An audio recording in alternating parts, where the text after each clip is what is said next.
SBI mutual fund में अगर आपने एसआईपी या फिर लमसम के थ्रू इन्वेस्ट किया है तो अपने इन्वेस्टेड फंड को आप रिडीम कैसे कर सकते हैं। तो गाइस आपकी जानकारी के लिए आपको बताना चाहता हूं, आप अपने इन्वेस्टेड फंड को ऐसे ही रिडीम नहीं कर सकते।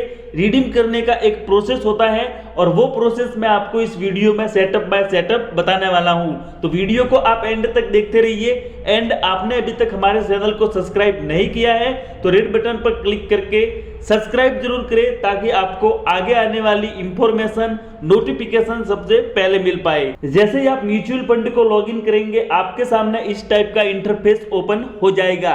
और रिडीम करने से पहले मैं आपको एक बात सजेस्ट करना चाहता हूं, अगर आपने एसबीआई म्यूचुअल फंड में या फिर किसी भी एएमसी म्यूचुअल फंड में स्कीम में आपने एसआईपी या फिर लमसम के थ्रू इन्वेस्ट किया है तो आपको अपने फंड को इन्वेस्ट जो आप कर रहे हैं उसको रेगुलर रखना है।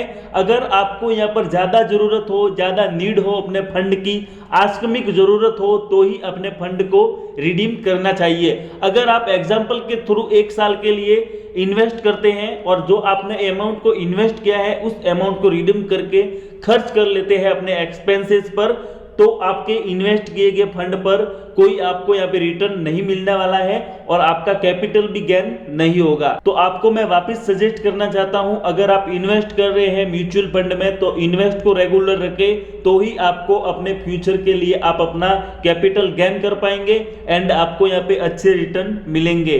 बाकी अगर आपको इमरजेंसी जरूरत है या फिर आप अपने एसआईपी स्कीम को कैंसिल करना चाहते हैं, किसी दूसरी स्कीम में अपने फंड को इन्वेस्ट करना चाहते हैं या फिर किसी दूसरी एएमसी में आप जाना चाहते हैं तो आप अपने फंड को कैसे रिडीम करेंगे एसबीआई म्यूचुअल फंड में, तो आइए मैं आपको थोड़ा प्रोसेस बता देता हूं। रिडीम करने के लिए थोड़ा डाउन में आपको स्क्रॉल करना है। तो डाउन में आप स्क्रॉल करेंगे तो आपके सामने इस टाइप का इंटरफेस आएगा। जिस म्यूचुअल फंड स्कीम में आपने फंड को इन्वेस्ट किया है वो आपके सामने नाम यहाँ पे शो हो जाएगा। तो वीडियो में आप देख सकते हैं मैंने यहाँ पर SBI banking and financial service growth में अपने एसआईपी को स्टार्ट किया था और मैं इस फंड को अगर रिडीम करना चाहता हूं तो सिंपली यहाँ पर आपको जो एक्शन का बटन दिखाई दे रहा है इसके जस्ट डाउन में इन्वेस्ट का ऑप्शन है, इसके जस्ट आगे आपको एक निशान मिलता है, उस पर आप क्लिक करेंगे तो आपको यहाँ पे invest, redeem, switch, STP, SWP आपको यहाँ पे लगभग 5 ऑप्शंस मिलते हैं। तो आपको सेकंड वाले ऑप्शंस पर क्लिक करना है। आपको यहाँ पे रिडीम वाला ऑप्शन जो मिलेगा उस पर आपको क्लिक करना है। तो मैंने यहाँ पे रिडीम पर क्लिक कर लिया है और जैसे ही मैं अपने रिडीम पर क्लिक करता हूँ मेरे सामने दूसरा इंटरफेस ओपन हो जाता है।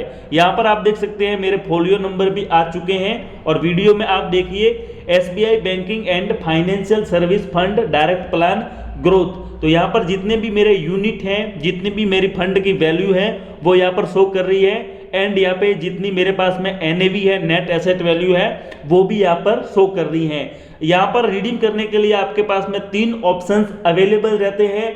आई wish to redeem unit, amount and all unit. तो यूनिट में अगर आपके पास में जो अवेलेबल यूनिट है, एग्जांपल के थ्रू मेरे पास में यहाँ पर 26 यूनिट है, तो मैं अगर 20 यूनिट को रिडीम करना चाहता हूं तो मैं यहाँ पर 20 को एंटर कर लूंगा या फिर आप अमाउंट में भी एंटर कर सकते हैं। आपको यहाँ पे मान लीजिए 500 रुपीज को रिडीम करना है तो आप यहाँ पे 500 एंटर कर लीजिए या फिर आप सभी अमाउंट को निकालना चाहते हैं, आपके पास जो भी इन्वेस्टेड अमाउंट है इस स्कीम में, पूरे स्कीम अमाउंट को आप रिडीम करना चाहते हैं तो सिंपली आप यहाँ पे ऑल यूनिट पर क्लिक कर लीजिए। बाकी आप ऑप्शनल करना चाहते हैं तो आपके पास में 2 ऑप्शन है, अमाउंट एंड यूनिट का।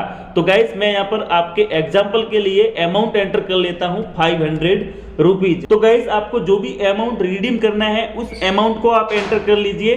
उसके बाद आपको यहाँ पे नीचे सबमिट का ऑप्शंस मिलेगा, उस पर क्लिक करना है क्योंकि आपके यहाँ पे अकाउंट नंबर ऑटोमेटिकली आ जाते हैं क्योंकि आपने जब भी एसआईपी की होगी तो उस वक्त आपने अकाउंट नंबर को तो जोड़ा होगा। जैसे ही आप सबमिट पर क्लिक करेंगे आपके सामने दूसरा पेज ओपन हो जाएगा और आपके सामने आपके bank account number, transaction date और आपके प्लान का नाम शो रहेगा। जो भी आप अमाउंट को रिडीम कर रहे हैं वो रिडीम अमाउंट आपके यहाँ पे मेंशन रहेगा। तो एक बार आप चेक कर लीजिए एंड यहाँ पर आपको एक कोई भी रीजन देना है, आप किस कारण से अपने फंड को रिडीम कर रहे हैं। तो नीड ऑफ फंड आप कर सकते हैं। उसके बाद आपको यहाँ पे टर्म एंड कंडीशन को एक्सेप्ट करना है।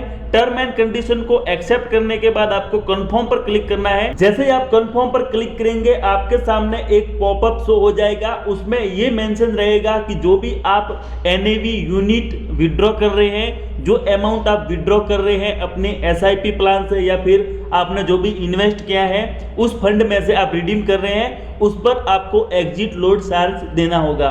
और जो आपको एग्जिट लोड चार्जेस देने होंगे वो आपको यहाँ पे मेंशन हो जाएंगे। देखिए आप हमारे केस में 2.50 पैसे हमारे केस में यहाँ पे एग्जिट लोड चार्जेस हैं। तो अब आपको यस पर क्लिक करना है। जैसे ही आप यस पर क्लिक करेंगे आपके सामने दूसरा पेज ओपन हो जाएगा और उस पेज में ये मेंशन रहेगा कि जो भी आपने यूनिट को विड्रॉ किया है, अमाउंट को विड्रॉ किया है, वो अमाउंट आपके सेविंग अकाउंट में क्रेडिट हो जाएगा।